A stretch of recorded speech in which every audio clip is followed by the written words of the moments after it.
Hi there. I was missing you in the mornings, so I'm back for the second part of my Momentum or Meltdown series.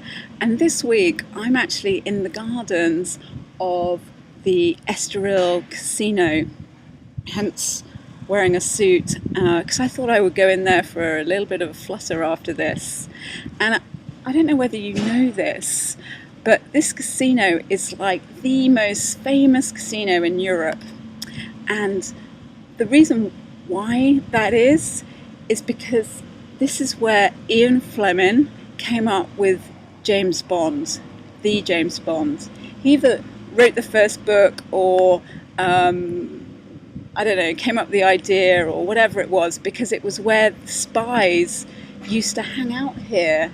The seafront is just down there, and they used to come to this casino and hang out secretly in World War II, because obviously Portugal was not part of the World War. And the reason, James Bond has to be the most successful man on the planet of getting women in the world. And us women, we love James Bond. We love the idea of James Bond even before we know that he's a spy.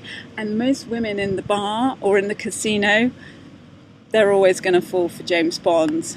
And in pretty much every movie that James Bond does, and there are lots of different Bonds, and although some Bonds are better than the others, but I guess that's personal preference, there is always like a sequence that James goes through to get the woman he wants. And, well, the woman he wants that day, maybe, or actually the hour, or the woman he wants to get into bed, right, however long it is. And the first thing that James does, and I'm going to refer to him as James, is he introduces himself in that memorable way. My name is Bond, James Bond. Oh yeah, and you get that good-looking smile and the charm that goes with it. And they're usually in a bar or a casino, and he'll order his drink, right? Martini, shaken not stirred, or is it stirred not shaken? I can't remember, but I'll have a martini, shaken not stirred. And they kind of talk, and he plays it really cool and she plays it really cool, and they kind of go through this double entendre kind of polite English dialogue where he makes his intentions incredibly clear, subtle but clear, and it's kind of James's way of developing the relationship. And at the end of that conversation, he'll give her a card or something and gives her a reason that benefits her, the lady that he's after, to get back in touch. And he normally makes her a kind of irresistible offer that really she's never going to refuse. And then there's usually a bit of time between the next meeting where she kind of finds out a bit about him, which kind of normally it reinforces his credibility, whether she finds out he's a spy or not, depending on the plot. But she goes through a process of, who is this guy, and finds out what she can about him. The next meeting, he goes in for the close. Invitation to the hotel room, glass of champagne on the balcony, in the bar in the casino, whatever it is, whatever way he gets the woman, and he closes the deal. Next, James, Mr. Bond, starts focusing on servicing his client and really wowing her experience, as we know very well in the James Bond films. And using the James Bond seduction sequence, I wanted to show you a sequence that you can actually implement to get more profits and more business with your clients that walk through your door, and kind of utilizing this very smooth James Bond methodology. And just before I do, I just wanted to tell you about a client I had, I used to call him One Hit Wonder, and funnily enough, his name was James too, and that's probably where I make the connection. And James was a trainer, and he spent huge amounts of money investing in getting new clients. He would do paper advertising, online pay-per-click, Facebook, direct marketing, and he was really, really doing well. And in fact, he came to me because he wanted me to help him with his performance and getting more stuff done in the same amount of time, because he was really, really busy. And during that process, I discovered that every single client he got through the door, he serviced, and that was it. He gave them fabulous training, and that was normally the last time he saw them, unless they came back to him because they wanted to do more training or more business. And I worked with him on how to increase the value of each person coming through his doors, so that and selling more services and getting more referrals. And literally overnight, the value of each client went on average from about £300 to £700, more or less. And that didn't include any referrals. So the sequence for your client relationships to get maximum leverage is about using a model for results, the James Bond style. So here goes the sequence. First of all, you need to attract people into your business in a number of different ways.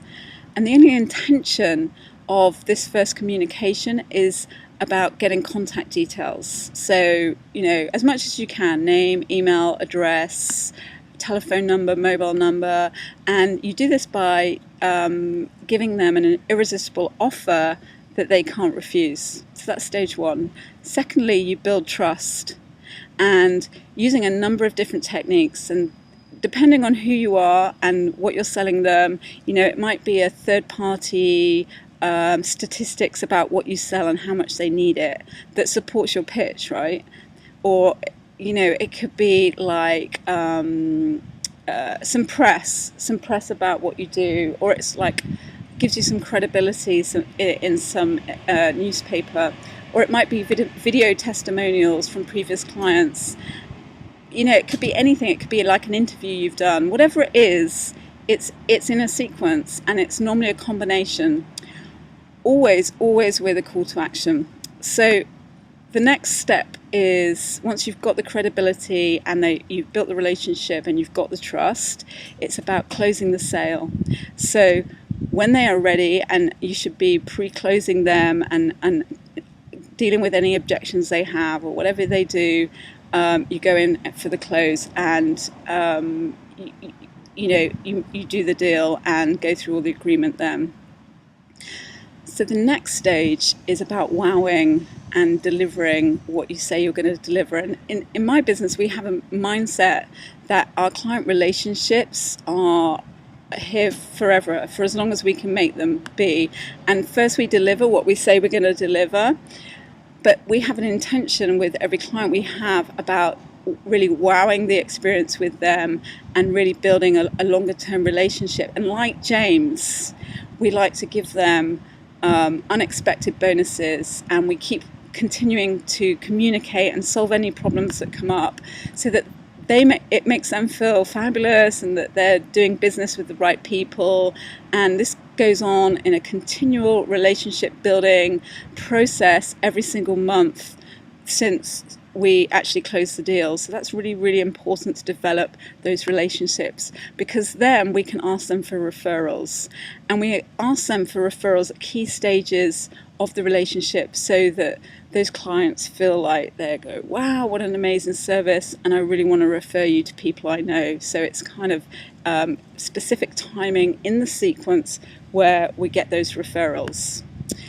So to summarize, what you got to do for the James Bond factor: first of all, get the lead, buy them a drink or a martini in the casino, get their details, swap business cards, build trust and answer any questions. So support staff or stunts to provide manliness in James's case.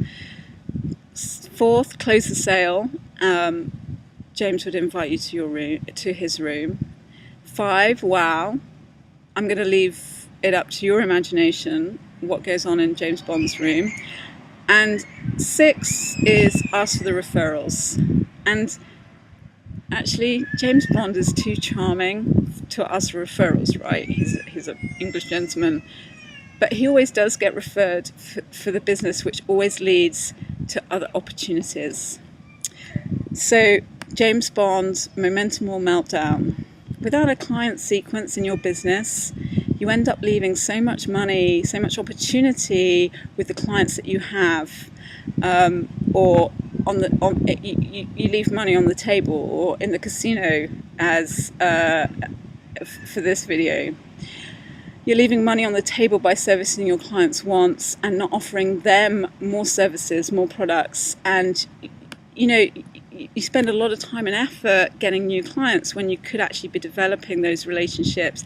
And it's so much easier to work with clients that you already have and really focusing on fulfilling their expectations and services way beyond what is usual, because what is usual is pretty rubbish in most business. So when you kind of go that extra mile, when you actually do that extra wowing process in your business, people respond amazed. They respond amazed. They're incredibly grateful, and they can't wait to talk about you to their friends, to their business colleagues, to everyone around them, because it just makes such a massive difference. And it's something that is a key strategy in the business that I operate.